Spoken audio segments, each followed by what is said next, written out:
Today, we will be talking about a new concept of environmental accounting.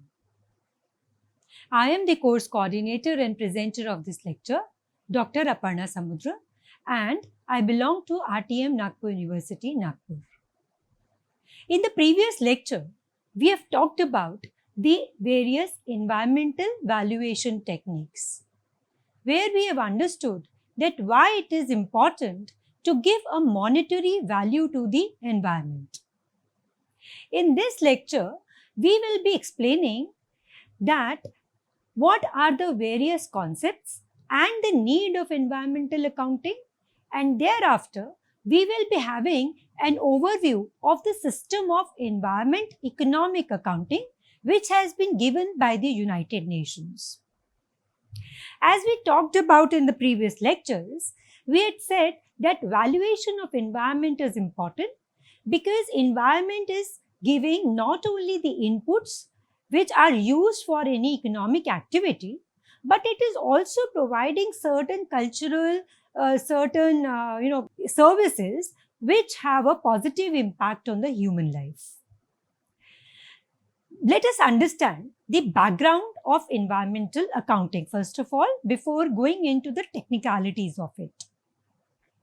As I just told you, that environment plays a very crucial function in the economic performance and the generation of human welfare. All of us will agree on that if the natural resources are not available, we will be unable to do a lot of economic activities. For example, for the production of power, we need coal, which is again a resource which has been provided by the nature.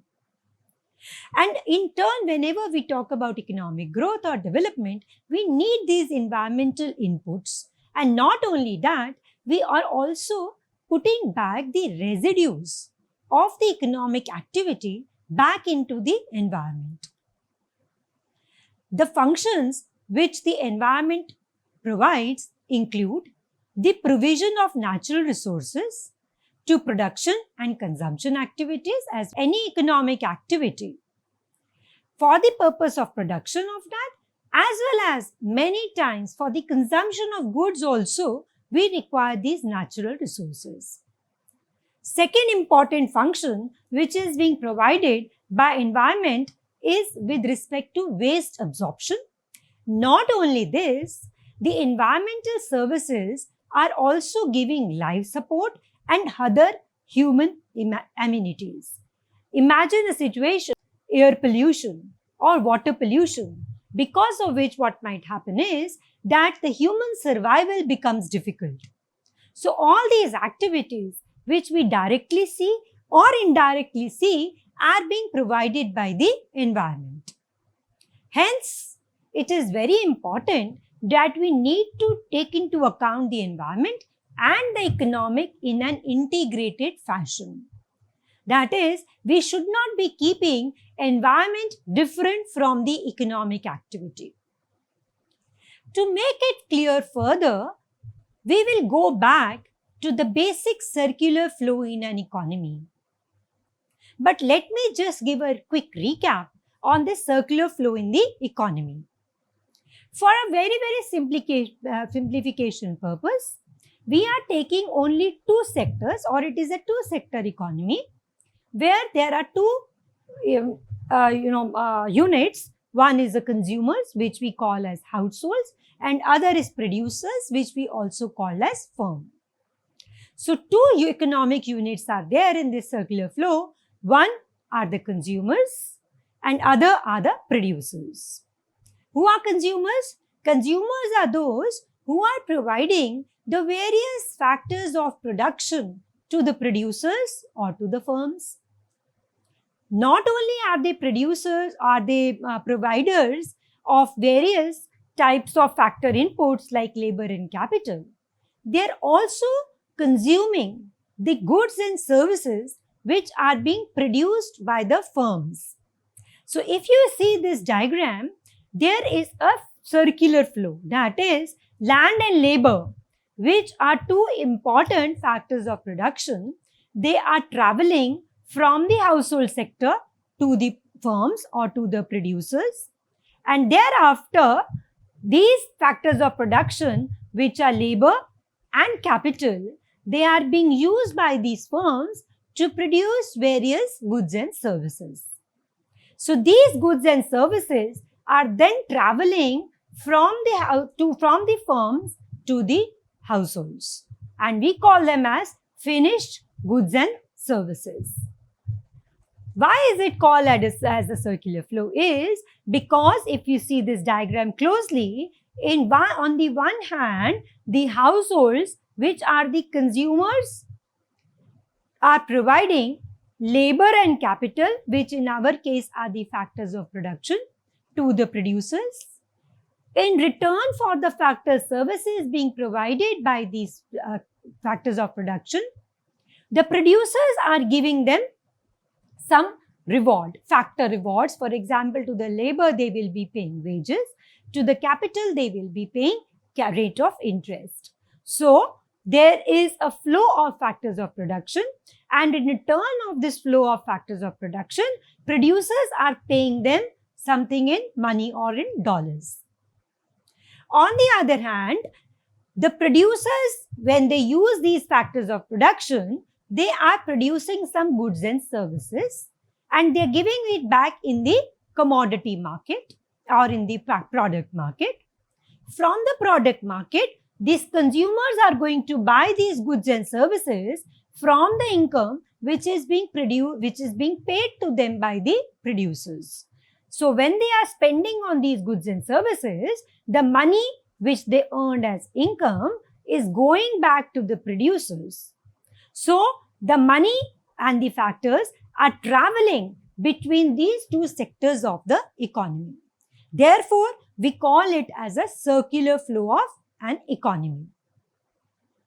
This circular flow of income, whether it is a two-sector model, the simplified model which we have taken just now, or it is a three-sector model where we are taking into account the government sector, or we are also taking into account the international sector or the rest of the world, and then this circular flow becomes a four-sector model. All this exchange of goods and services, exchange of factors of production for factor rewards are accounted in what we call as a system of national accounts.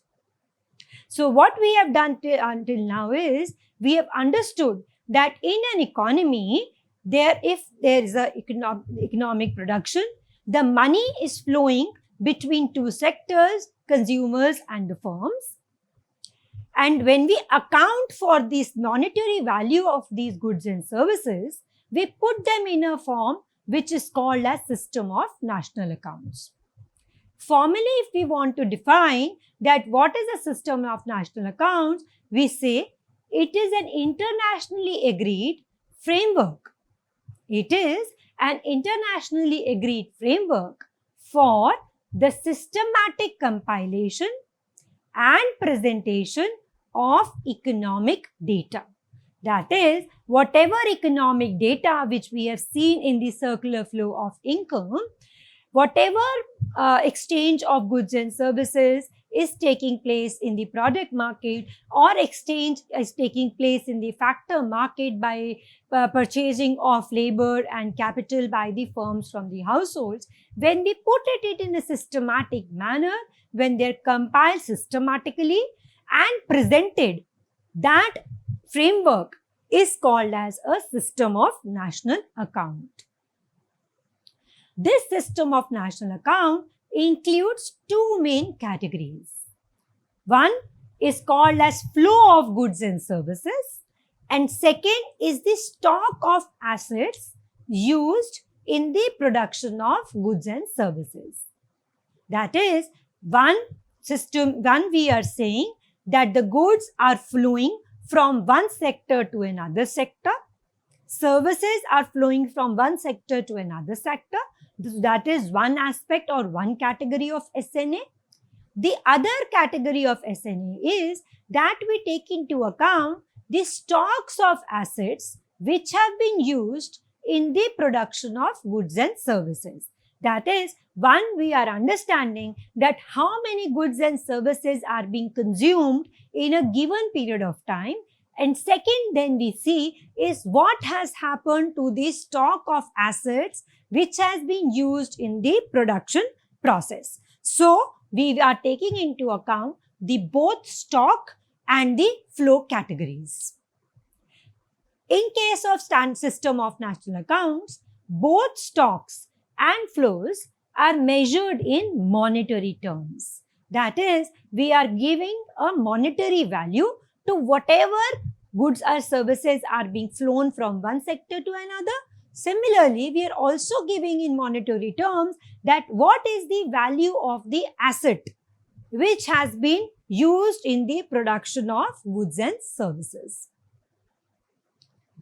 Now, the question arises that if this system is very comprehensive, where we have taken stocks of goods and services, we have also talked about flow of goods and services, and that too in monetary value, why do we need to change this? And why are we talking about this in environmental economics? The production of goods and services, as we all know, require inputs from and has an effect on the natural environment. Okay, for example, if there is timber production is taking place, which is an economic activity in order to make furniture, the wood which is going to be used is going to be procured from the forests. So this means in order to produce that good of, let us say, a table or any kind of furniture, the input which is used ultimately is coming from the natural environment. Not only we are procuring that input from the natural environment, it is also having an effect on the natural environment. In particular, these effects are the depletion of resources and the production of wastes which are returned back to the environment. For example, we have just talked about logging in the forest because we need to have furniture made out of wood. Or for example, in order to produce power, thermal power, we need coal and we do coal mining. So whenever natural resources are being extracted, it is leading to generally the depletion of the resources. And not only the resources are being depleted, whatever waste which comes after the converting these natural resources inputs into outputs, we are putting it back or we returning it back to the environment.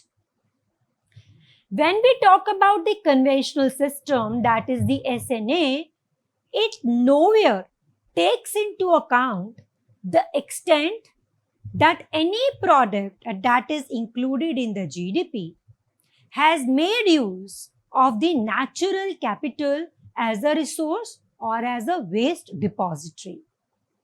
If you see this particular bullet point, what we are saying is that even though we all know that whenever we are taking economic activities, we are taking something from the natural environment or as from a natural resources, from that pool of natural resources, we are using it and then we are depositing certain things back as residues or waste in the environment again.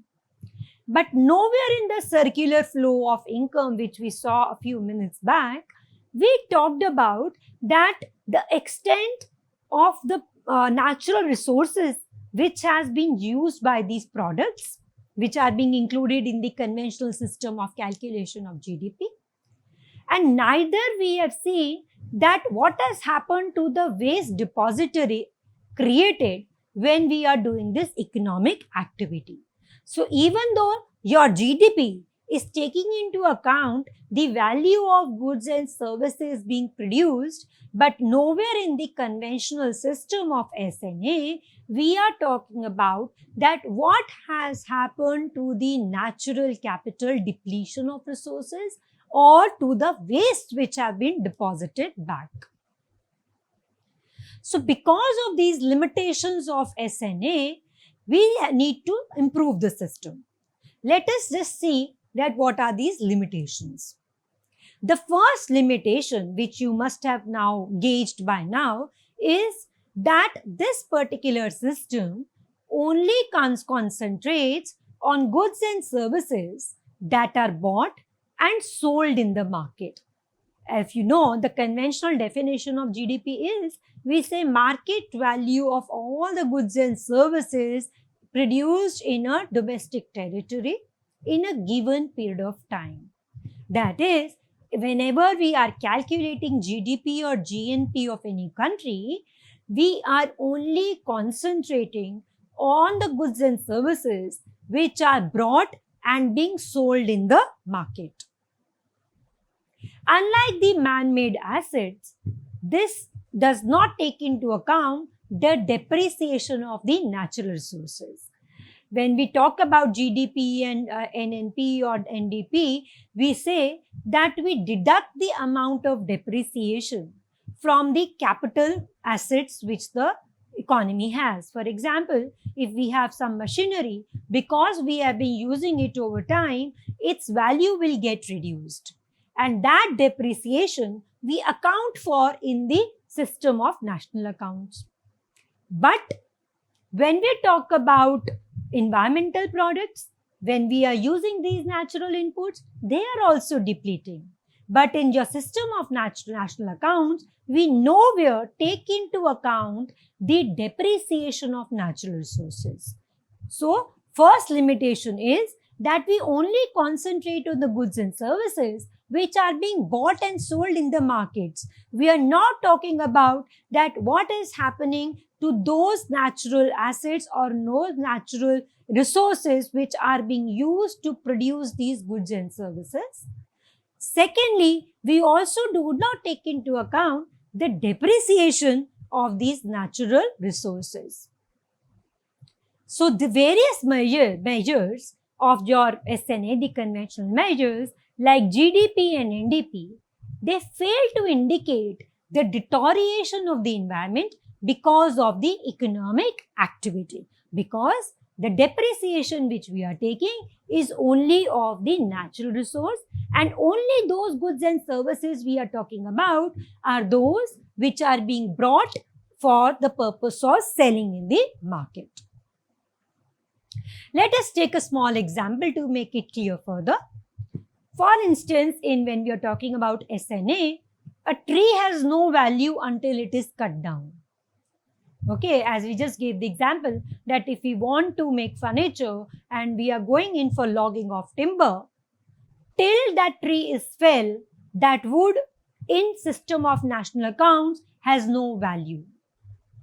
Therefore, GDP increases with environmental accidents since economic activity is stimulated. So, whenever GDP, for example, more furniture is made, more logging is there, therefore your GDP will increase, but nowhere we will be talking about the negatives which have taken place because the environmental damage will be taking place when we do deforestation or logging of the wood. Hence, the system of national accounts are overestimating your GDP by not taking into account the environmental resources which are being used in the process of economic activity. Therefore, there is a need to change the system of national accounts. Why? Because it excludes the role of the environment. Why it was excluded till now? It is a very important question which should come in our minds, that if environment is so important, and since humankind is there, everyone knows the importance of environment, then why is it that till very recently, around 3 decades back, why was the role of environment excluded from the system of national accounts? The first reason was that it was perceived that it is very unlikely that human activity will affect the environment so much that it will jeopardize its contribution to the economy and to the wider human welfare. that no one even imagined that in order for economic growth and economic development, the human activity will affect the environment so much that the existence of the environment in itself will become a threat. Then also the second problem was perceived was that it was thought that the accounting for environment's contribution to the economy and human welfare is very difficult. So two reasons primarily for not accounting or excluding the role of environment from system of national accounts was, one, it was thought that human activity will not grow so much that it will affect the environment. Second, it was also perceived that it is very difficult to give valuation to these environmental goods. But it was in the 1970s that it was realized all over the world that it is very important to see that when we are going for economic growth, how far we are damaging the environment. And in order to give the valuation and accounting, the system of national accounting was tweaked and a satellite system was introduced by UN.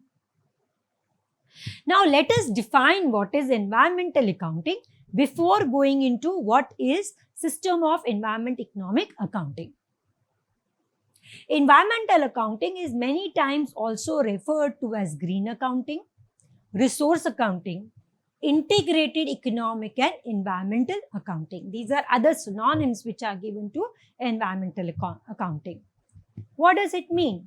We say environmental accounting is, or it refers to, the modification of the system of national account to incorporate the use or depletion of natural resources. Very simple way and a very lucid, crystal clear definition. Environmental accounting is what? We are saying we are just modifying the system of national accounts. Why are we modifying the system of national accounts which have already been established? So that we incorporate the use or the depletion of natural resources. That is, in the process of economic activities, how much of natural resources have been used or how far they have been depleted. When we take it into account, we call it as environmental accounting. So, environmental accounts are just an extension of national accounts to incorporate environmental concerns. That is, within this framework of system of national accounting, we will be incorporating or we will be adding the aspect of environmental services, resources also. Then, what is actually environmental accounting and what it is not? First, let us have a look at what is environmental accounting. As we have just said, it is a set of aggregate national data. That is, we are talking about a macro level data linking the environment to the economy. That is, we are aggregating data at the national level in such a way that we are linking environment to the economy. Why? Because this will have a long run impact on both economic and environmental policy making. Because it's only when we know that how much of resources we are using from the environment in order to produce any kind of economic activity, then only we will be able to design economic policies and environmental policy, and then only the world will be able to achieve a sustainable growth. What it is not? We say environmental accounting is not valuation of environmental goods and services. Valuation we have already understood, wherein we are giving monetary value to the environmental goods and services. In environmental accounting, we are not doing any monetary valuation of environmental goods and services. We are just incorporating the environmental resources which are being used in order to produce or have any economic activity. So, it is not valuation of environmental goods or services. Neither it is a social cost benefit analysis of any project which affect environment. It is not talking about any kind of environmental impact assessment by way of doing social cost benefit analysis, and neither it is a disaggregated regional or local data about the environment. So it is a comprehensive national level data in which what we are doing is we are trying to see how we can incorporate the role of environmental goods which are being used in the process of economic activity. Now let us see this, that how environmental accounting is integrating economic and environmental information both. We have just seen that it is at the national level data, we are integrating both the informations together so that we can get to a more effective environmental as well as economic policy making. So this diagram will help us to understand that how these two, which were earlier segregated, which two, the economic indicators and environmental indicators, which were earlier segregated, have been have been brought together by way of environmental accounting. So if you see this right hand side, which are in yellow, and we have a left hand side which is in green, the yellow side reflects the economic indicators and the green side reflects the environmental indicators. How do we calculate your economic indicators? We do a various kind of surveys. For example, enterprise surveys are done, administrative records are there, and other resources are used. These are compiled and we get economic statistics and national statistics. For example, in India, we have this NSSO data is there, annual survey of industries data is there. So consumption expenditure survey is there. So by using these surveys at the micro level, at the ground level, we gather economic statistics. These economic statistics then give rise to economic indicators like GDP, GNP, national income, value added, and all these. If you see the environmental statistics, you have various municipal surveys, various administrative records are there, wherein what happens is that these environmental statistics, like on water, on air emissions, on waste, on soil quality, air quality, they are gathered, and then environmental indicators are drawn from it, like CO2 emissions. What are the emissions per capita per year? So what happens is that earlier, when we had a conventional system of national accounting, these two indicators, that is economic indicators and environmental indicators, they were separated from each other. They were being done in silos. What environmental accounting has done is, it has brought them together. If you see this blue, light blue, integration of what? Environmental and economic accounts. So what are we doing is, we are linking that what is happening in the economy with what is happening in the environment, and together we get environmental economic indicators. So environmental accounting is bridging the gap between environmental indicators and economic indicators, or environmental statistics and economic statistics, bringing them together to give us a more wholesome picture as to when the economy is growing. Of course, if the GDP is progressing, that is what everyone wants, but is it progressing at the cost of the future generation? Where do we need to check the growth of economy? How do we need to check? By protecting the environment. That is what we do in environmental accounting. So thank you very much, learners. We'll meet you in the next lecture soon.